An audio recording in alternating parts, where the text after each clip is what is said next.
Hola, mi nombre es Rodrigo Escobedo y el día de hoy aprenderemos a cómo utilizar y aplicar la nomenclatura UPAC. UPAC, por su eh, traducción al inglés, es International Union of Pure and Applied Chemistry, que es la Unión Internacional de Química Pura y Aplicada. Esta se creó en 1919 con el objetivo de asignarle y ponerle un nombre y crear una taxonomización de los elementos, o sea, una mejor administración y organización, poniéndole nombres y estandarizando métodos y medidas como nombres de reactivos tradicionales, pesos atómicos, nomenclatura en general para nombrar, por ejemplo, grupos funcionales, algunas reacciones, catalizadores, etc. Bueno, para iniciar, como introducción, tenemos que saber qué son los iones monoatómicos. Inicialmente, me gustaría dar una pequeña introducción también para puntualizar qué significa la palabra ion. Un ion es un elemento de la tabla periódica en general que se encuentra en su estado excitado. Por ejemplo, cuando un elemento generalmente está en su estado más estable, se compone principalmente de átomos, ya sea de su mismo elemento o formando un compuesto. Pero cuando, ya sea que por una reacción química o por estar en contacto de alguna solución o fluido que haga que se disocien, o por otra parte que se les induzca demasiada energía eléctrica que genere que ese elemento pase a un estado excitado.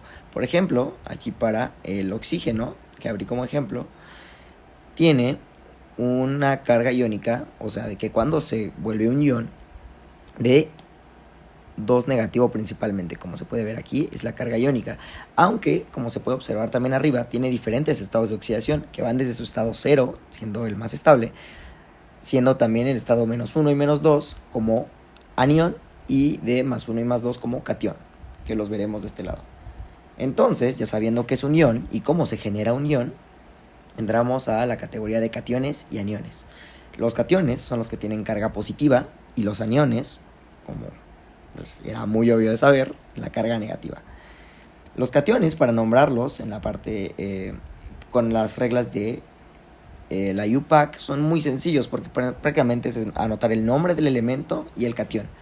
Estas dos reglas que están abajo son para nombrar el mismo elemento pero en otra forma llamada stock, que también es muy válida en la química, pero el estandarizado internacionalmente es la UPAC. Entonces es el que todos entienden y generalmente en la academia, en toda la parte de la investigación científica, se ocupa la terminología UPAC, aunque a veces existe una mezcla que, bueno, generalmente se conoce en la jerga científica, pero es una combinación extraña entre los dos que es bien sabida. Pero bueno, la UPAC estricta solamente es, como el ejemplo de aquí abajo, puse el del hierro y el del sodio, que es catión hierro y catión sodio.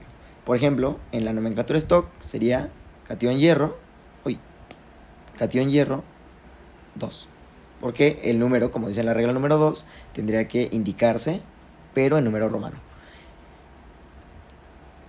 Después, los aniones es nombrar el compuesto con la terminación uro. Y bueno, a veces se modifica un poco el nombre del compuesto, porque a pesar de que sepamos que este ion es flúor, por ejemplo, no se va a llamar fluuro, se va a llamar fluoruro. Entonces, bueno, no, en este caso sí fue lo mismo. Pero perdón, como el azufre.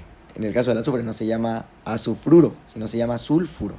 Aquí cambia un poco y se le pone la parte del sulf y al final nada más se le agrega el uro. Y para el caso del nitrógeno pasa muy parecido como al caso del sulfuro, que es nitruro. Esto principalmente está ya estandarizado en tablas, entonces no hay que recordarlo al 100%. Y bueno, solamente fijándonos en las primeras 4 filas, que son iones monoatómicos, tenemos estos ejemplos del fluoruro, cloruro, bromuro, yoduro, sulfuro y selenuro. En la parte de abajo hay más ejemplos de otros aniones. Bueno, yo agregué el óxido porque eso es muy importante. Generalmente hay muchos iones monoatómicos, diatómicos o binarios, que después lo veremos, que ocupan óxidos, entonces lo agregué abajo. Pero hay otros compuestos que son una combinación de diferentes iones, pero bueno, ahorita nada nos estamos fijando en los monoatómicos. Bien, seguimos con la parte de la generación de compuestos binarios. Estos compuestos binarios generalmente, no generalmente, son la combinación de dos elementos distintos, pero en su combinación entre esos dos elementos pueden sumar más de dos cantidades, como es el caso de el agua, por ejemplo, que en UPAC se le conoce como oxidano, o también se le puede llamar como óxido de dihidrógeno o monóxido de dihidrógeno. En la de abajo, la sal de cloruro de sodio, es en la terminación UPAC, es la sal de mesa. Aquí al lado puse algunas figuritas, en este caso por ejemplo el agua, la sal de mesa. Este de abajo es óxido de calcio, que en el lenguaje tradicional es cal, es cal. El de abajo es dióxido de nitrógeno, es uno de los contaminantes más prevalentes en todos los hidrocarburos cuando se queman combustibles. Y por ejemplo el amoníaco, o también en UPAC conocido como trihidruro de nitrógeno, es precursor para fertilizantes, productos cosméticos, solventes, tintes y muchas otras cosas. Tiene un olor muy feo, por cierto. Nada más para recalcar esta parte, creo que me la salté un poquito. Para formar un compuesto binario, principalmente se tiene que agregar un catión y un anión después. Por ejemplo, vamos a ver aquí el de la sal. El catión es el del sodio y el anión es el del cloro. Vamos a ver que el cloro, aquí está el cloruro. En la parte de abajo de conformar un compuesto. Como encontramos estos números de oxidación, es muy sencillo, porque por ejemplo en esta parte del cloruro de sodio tenemos que ver con cuál es el número de oxidación con el que se está trabajando cada uno. En este caso el cloro, vemos en la tablita que el cloro es de -1 y el del sodio tiene que ser hoy no aparece por acá. Pero bueno, algo que mencionamos al inicio del video es que para que un elemento esté estable tiene que tener una carga neta de 0, porque cuando está diferente de 0 es un ion. Entonces cuando está ionizado está en un estado excitado, y los compuestos cuando los encontramos en nuestra vida diaria pues están en un estado no excitado. Entonces para que esto se contrarreste y su carga sea de 0, el sodio tiene que tener una carga de +1, para que al final -1 del cloro con el +1 del sodio, voy a anotarlo aquí, voy a anotar de otro color, -1 y +1, pues al final esta resta de 0 y es un compuesto estable. Si lo hacemos con todos los de aquí abajo, el del óxido es de -2, -2, generalmente se pone del otro lado, pero también así es válido.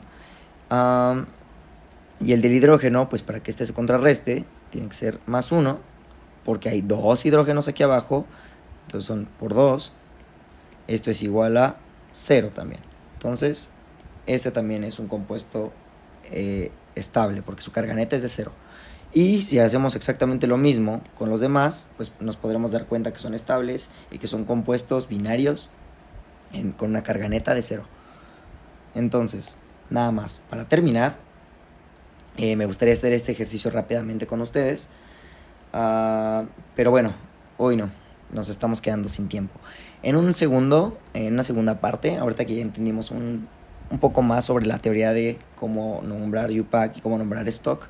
Bueno, principalmente el stock, si se fijan en esta tablita que incluí, tiene la denominación stock, porque la stock tal cual sería incluir esta parte de el número en romano.